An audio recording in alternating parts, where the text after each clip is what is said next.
Bismillahirrahmanirrahim. Assalamualaikum warahmatullahi wabarakatuh. Alhamdulillahilladzi arsala rasulahu bil huda wa dinil haq liyudhhirahu 'alad dini kullih walau karihal musyrikun. Ashhadu an la ilaha illallah wahdahu la syarikalah wa ashhadu anna Muhammadan abduhu wa rasuluhu la nabiyya ba'da. Allahumma fasalli wa sallim wa barik ala sayyidina wa habibina wa syafi'ina wa maulana Muhammadin wa ala alihi wa ashabihi wa man tabi'ahum bi ihsanin ila yaumiddin, amma ba'du. Ikhwas sekalian yang semoga kita semua dirahmati, dimuliakan oleh Allah Subhanahu wa taala. Alhamdulillah, segala puji tentunya hanyalah milik Allah Subhanahu wa ta'ala semata-mata. Dialah Allah yang maha pengasih, maha penyayang. Dialah Allah yang telah mencipta, menjaga, memelihara seluruh alam semesta. Dia pula lah Allah yang maha memiliki, maha menguasai hari pembalasan. Hanya kepada Allah sajalah kita semua beristi'anah, meminta pertolongan. Salawat dan salam semoga senantiasa Allah curahkan kepada kekasih kita Rasulullah Muhammad sallallahu alaihi wasallam, begitu pula kepada keluarga, para sahabat dan juga pengikutnya yang senantiasa istiqamah menghidupkan sunnah Nabi sallallahu alaihi wasallam. Ikhwas sekalian yang semoga dirahmati, dimuliakan oleh Allah Subhanahu wa taala. Insyaallah sebagai lanjutan dari kajian hadis kita secara khusus terhadap al-ahadits as-sultaniyah, hadis-hadis yang membahas mengenai kekuasaan. Pada kesempatan kajian kita kali ini adalah sebuah hadis yang diriwayatkan oleh Ibnu Hibban dalam kitab sahihnya dari istri Rasulullah sallallahu alaihi wasallam, yaitu Aisyah radhiyallahu anha. An Aisyah radhiyallahu anha qalat qala Rasulullah sallallahu alaihi wasallam manil tamasa ridallahi bi sakhatin nas radhiyallahu anhu wa ardan nasa anhu wa manil tamasa ridwan nasi bi sakhatillah sakhatallahu alaihi wa askhata alaihin nas, rawahu Ibnu Hibban. Yang artinya dari Aisyah, semoga Allah meridainya, ia berkata, Rasulullah sallallahu alaihi wasallam pernah bersabda, barang siapa yang mencari keridaan Allah meskipun dengan cara mendapatkan kemurkaan dari manusia, maka Allah Subhanahu wa taala akan meridainya. Dan Allah Subhanahu wa ta'ala akan menjadikan manusia ridha kepadanya. Dan sebaliknya, barang siapa yang mencari keridhaan manusia meskipun dengan cara yang mendatangkan kemurkaan Allah Subhanahu wa ta'ala, maka Allah akan memurkainya dan Allah akan membuat manusia murka kepadanya. Hadis ini diriwayatkan oleh Ibnu Hibban dalam kitab sahihnya. Dengan redaksi yang hampir sama juga diriwayatkan oleh Imam At-Tirmizi dalam kitab sunannya. Sebagian ulama menilai hadis ini sebagai hadis yang hasan. Ada juga ulama kita yang menilai sebagai hadis yang sahih. Apapun statusnya, keduanya tidak menjadi masalah, karena baik hadis sahih maupun hadis hasan adalah bagian dari hadis yang makbul, bagian dari hadis yang diterima. Juga ada perbedaan pendapat ulama kita mengenai jenis hadis ini. Apakah dia hadis yang marfu, yang disandarkan kepada Nabi, atau dia adalah hadis yang mauquf, yang disandarkan kepada sahabat, dalam hal ini yaitu Aisyah radhiyallahu anha. Kalau kita mengacu kepada kitab Sahih Ibnu Hibban, maka hadis ini dinyatakan sebagai hadis yang marfu. Wallahu a'lam bishawab. Ikhwas sekalian yang semoga dirahmati, dimuliakan oleh Allah Subhanahu wa taala.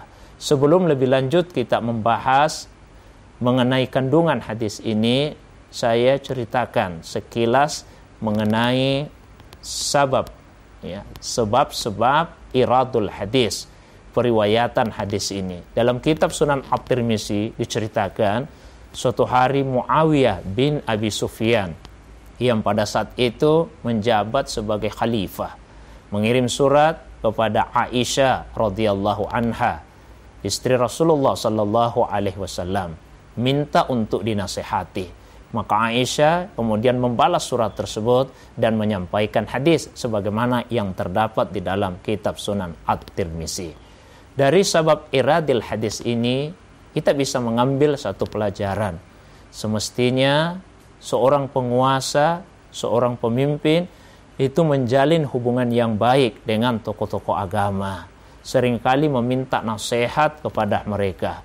Karena dari tokoh-tokoh agama itulah diharapkan apabila ada penguasa yang menyimpang dari tuntunan agama, maka penyimpangan tersebut bisa diluruskan.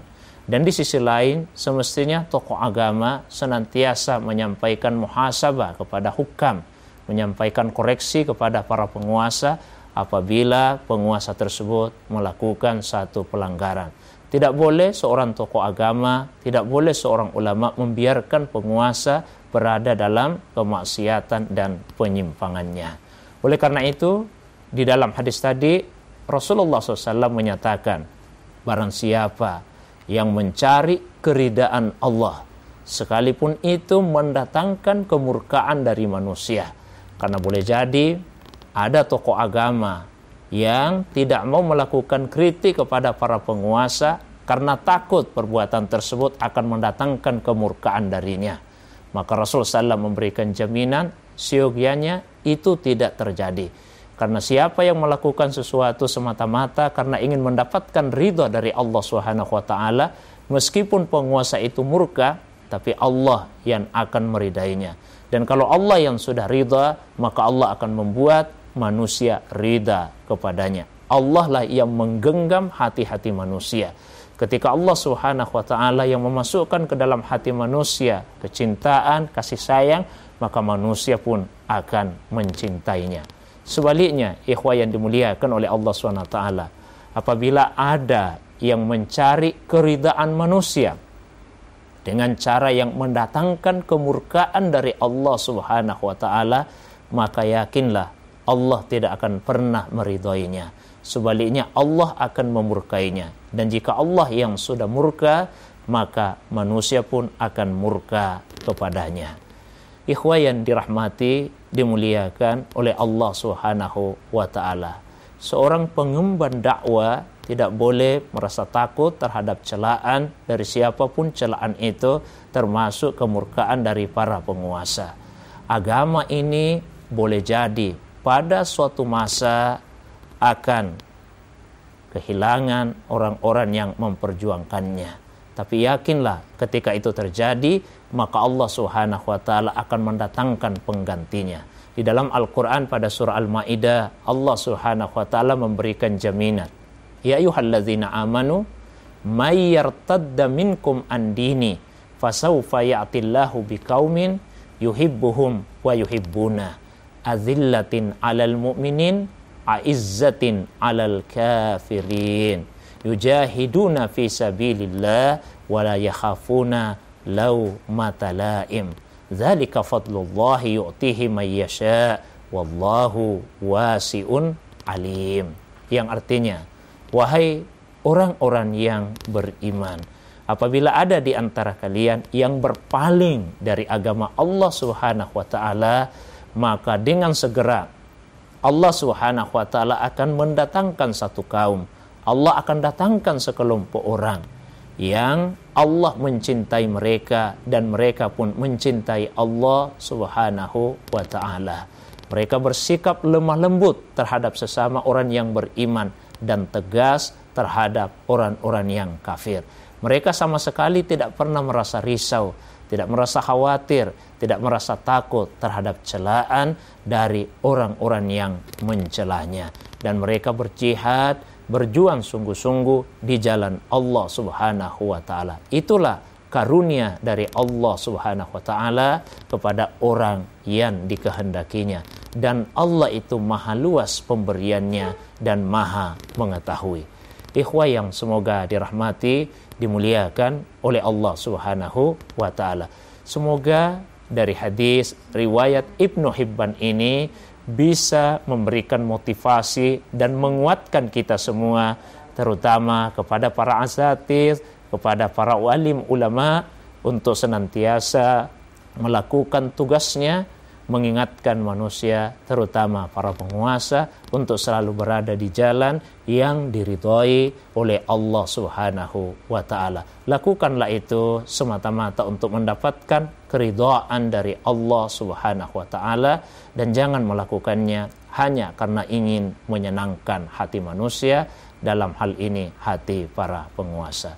Demikian, semoga ada manfaatnya. Assalamualaikum warahmatullahi wabarakatuh.